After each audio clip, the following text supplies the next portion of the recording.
This video will cover the first 5 problems of the 2009 released Math OGT. Problem 1. A mother is keeping a record of how her new baby's weight changes as the baby grows. The mother's record is shown in the table below. It gives the age over time and the weight over time. What type of graph should she use to show how the baby's weight changed over time? So there are 4 options: a line graph, histogram, circle graph, and a box and whisker plot. Each graph has its own purpose. A line graph does fit this table the best. A line graph is best for showing data over time.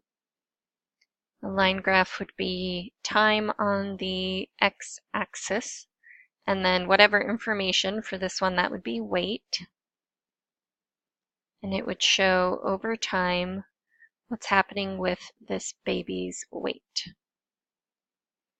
You could also do a double line graph if we maybe had weight and height. You could have 2 lines compared to each other over time, but if it's over time, it's either line graph or double line graph. A histogram is kind of like a bar chart. It would compare different categories of information. So if you collected coins and you were trying to compare how many nickels you had to how many quarters, you could compare that with a histogram, with a bar chart. A circle graph is basically a pie chart. It's when you want to do some sort of percentage comparison. You want to see the total amount compared to all its individual parts. And then the final one is a box and whisker plot. That one's a little more complicated to go over. I will include a link of a separate video that will just cover how to make a box and whisker plot. But the basic overview of it is that the left dot is going to be the lowest value. The right dot will be the highest value. And then this middle line here is called the second quartile. It's the median. The first line is the first quartile. That's the median of the first half of the data. And the end line here is the third quartile. It's the median of the last half of the data. Like I said, it covers a whole lot here. I'll include a separate link because this is just too in-depth to cover right now. Problem 2. Jill charges a base rate of $25 per lawn. So there's some key information it can help to highlight.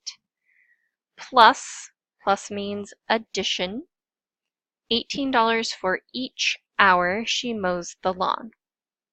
Which equation gives the amount of money M Jill earns from mowing a lawn for H hours? So H is one of our variables, hours, and the 18 was for each hour, which means the 18 goes with the variable H. It can be important to see what number corresponds to what variable. So 18 and H should go together, and there's only really one equation that has the 18 and the H together. And then the plus is where we get that plus sign, and it was $25 for each lawn, so just an initial amount of $25. So our equation is equation B. Question 3. In which figure is the measure of angle 1, that little mark here means angle, equal to 45 degrees? So in each picture, we want to compare and see which one is the 45 degrees. In picture 1, you're on a straight line, and straight lines always add up to 180 degrees. Since they gave us 3 different parts, but we only know 2 of them, we're going to add the 2 parts we know together.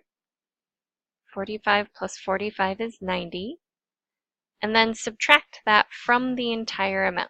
From start to finish, that's 180 degrees. If we subtract from that, we get 90. So angle 1 here is 90 degrees, and we wanted it equal to 45. That does not work.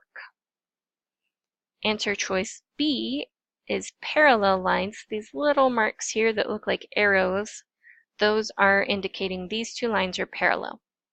When you have parallel lines, you have either two options. Either the angles are the same, or they're also going to add up to 180. A lot of angle problems add up to 180. So 145 is an obtuse angle. If you think of it like a clock, an angle is how much the hands of the clock rotate. If we're rotating around this central point, this rotates quite a bit. It's obtuse. Here for angle 1, if we look at our central point and we were going to rotate, that doesn't rotate very much. It's acute. So they are not the same. One's small, one's big. That means these also add up to 180. So if we take the total amount 180 and minus the 145, that gives us 35 degrees, which still is not our angle. Now, if you don't want to do that subtraction in your head, there is the built-in calculator. It'll look similar to this. It's the Desmos scientific calculator. Make sure to kind of scroll around. Sometimes stuff is hidden if you don't scroll and make sure you can see all of it. And then you would just type in 180 minus 145, and it automatically shows the answer on the right side. So 35 was our angle here. Still not our correct answer because we wanted 45. Answer choice C is another 180. It's on a straight line again. Here's our central rotation point. From start to finish of rotation is 180. So we do 180 minus 45, and that gives us 35 again. I said 145, but I wrote 45. I should have had the 1 there so that we get the correct angle here. So angle 1 is 35, which is still not the answer. So answer has to be D, but why? If you look at this little corner mark here, that means that this angle is a right angle, and a right angle is 90 degrees. So all the others were 180. In this case, it's 90. If we do 90 minus 45, that gives us angle 1. Again, if we want to use our calculator, you can erase what's already there, or you can hit the enter button, and it's just going to provide a new line. Do 90 minus 45, we get 45 degrees, and that's the answer we wanted. So answer choice D is our final answer. Question 4, Leroy has a number cube with sides labeled 1 through 6. He tosses the number cube 4 times. Each toss results in a 5. And when they say number cube, that just means a dice. If you've ever played a board game or anything like that, it usually includes a dice with 6 sides. What is the likelihood that the next toss will result in a 5? So with probability, it's what you want to happen over the total ways something could happen. So we want a roll of 5.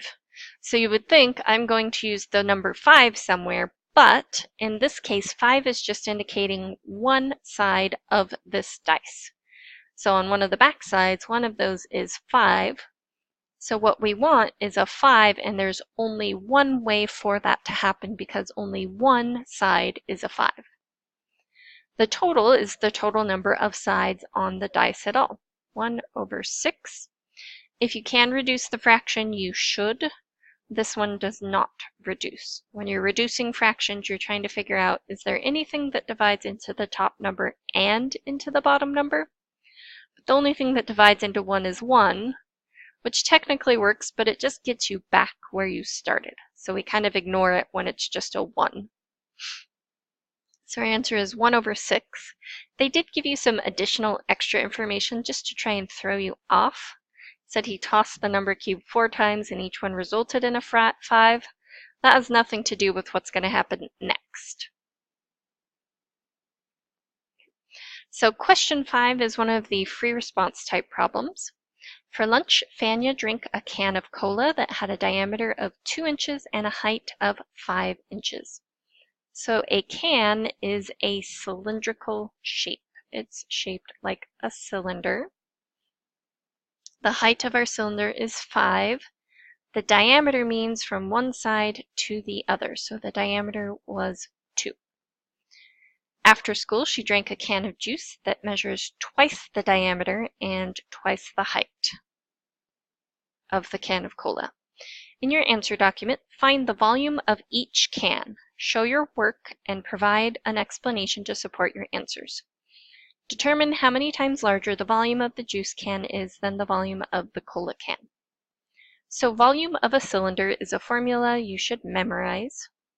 It's pi times radius squared times h. Now I believe there's a formula sheet, but it's not labeled, so it's good to just have them memorized.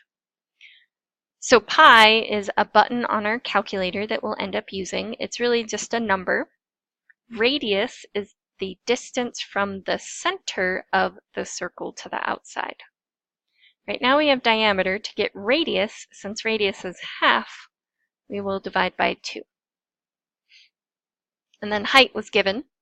So we have pi times, our radius we figured out is 1, so 1 squared times 5. So we'll go type this into our calculator. I'm going to go to a new line. Pi multiplied by 1 squared, this a squared button gets you the squared, times 5 is 15.7. I'm going to round to the nearest tenth. So the juice can was twice the amount. It's bigger. But it's still a cylinder, so it's going to use the same formula. If we're doing twice, we multiply by 2. 5 times 2 is 10, and the radius was 1. 1 times 2 is 2. Then we use this same formula, replacing r with the radius and h with the height. So then we go back to our calculator and type it in. Pi times radius squared, 2 squared, times 10 is 125.7. That 6 will round up because of the 6 next to it. 125.7. Then the last part of the statement says, determine how many times larger the volume of the juice can is. So how many times means we actually want to do the opposite and divide the 2. It didn't say how much more. How much more means we would subtract. It says how many times we do 125.7 divided by 15.7, which gives us 8, and that just rounds to 8.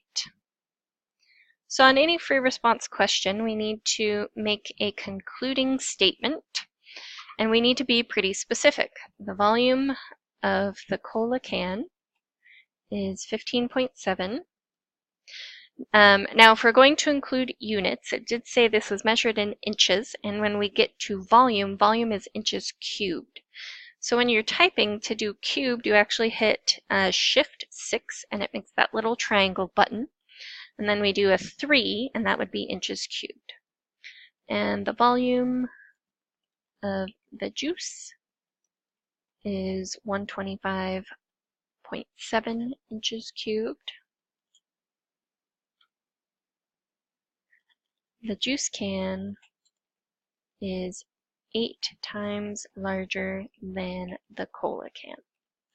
So make some sort of concluding statement showing you know what's going on and what each of these actually is.